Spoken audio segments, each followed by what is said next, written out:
I think it ought to just go into one pot, be council approved, but the certain, areas, sections of park or whatever, that have to approach council to get it.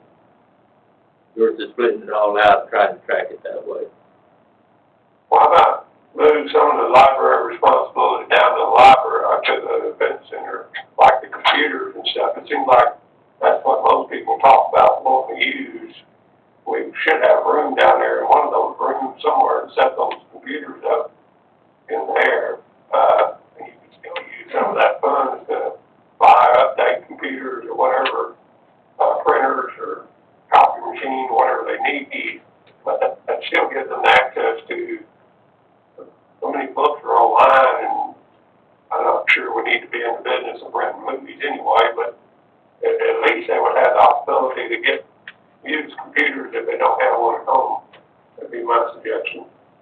So something like this, the city manager can present us something, or can call a workshop at a point to discuss what to do with that and how to do it. But right now, I think we need to go on over this budget, but I totally agree.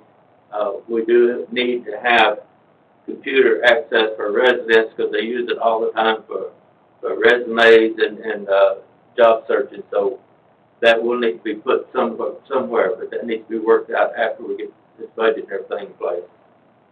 Any other questions on what Marvin's presented so far? Thanks for your hard work, Marvin.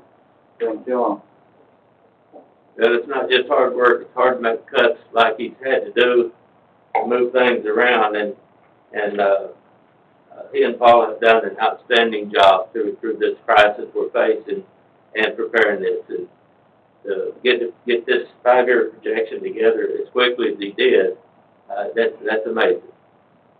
Well, that and to be able to work with the department heads to get that done, they're all being commended for that. Yep. We have a great bunch of department heads, I have to tell you, though. Any other discussion on this public hearing? Hearing none, this public hearing is now closed. Item number 13, public hearing order to receive public input on the proposal, and There's number 12. I'm sorry, 12. Action for public hearing, consider approval of ordinance 1290-2020 adopting the River Oaks operating budget for the period October 1, 2020 through September 30, 2021. Before you get started with that, Mayor, if y'all want to not take action on that and wait till you discuss the tax and then do them both on the first, we can do that. Or we can take action on the budget tonight, and if there's a change on the tax, we'd have to amend that budget.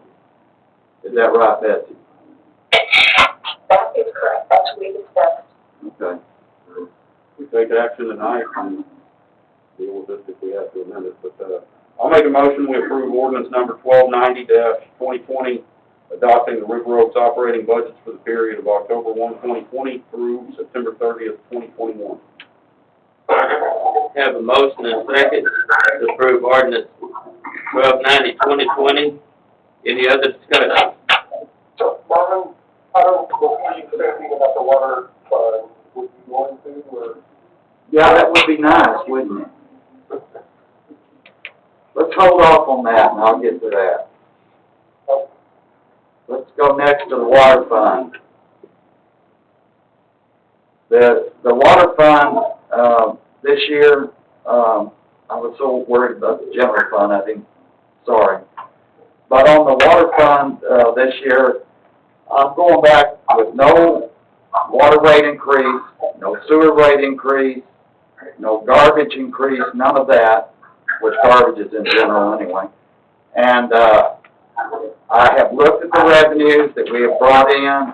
We lost some money because of credit cards this year when we put all that on hold, turning off water because we put that on hold. But even at that, people have come in, signed the arrangements, and my projection for next year would be the same as it was for this year, at $3,441,000 in revenues, and the same thing in expenditures.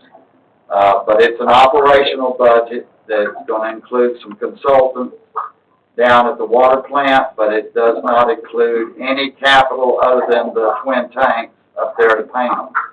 So it's basically an operational budget with the salaries of the employees,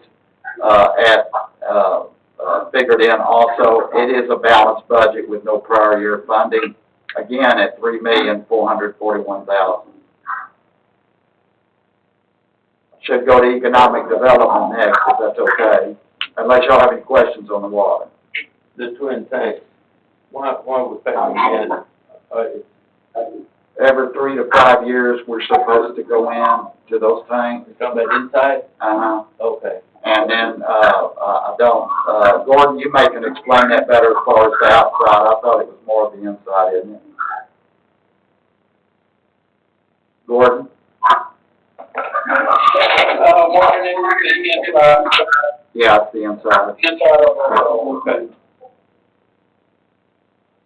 And that is the only thing that we have in capital, so. I just couldn't understand why we got paid outside again. But it was to keep it from increasing people, because we have had a rough year. We had to make it an operational budget this year. Sure.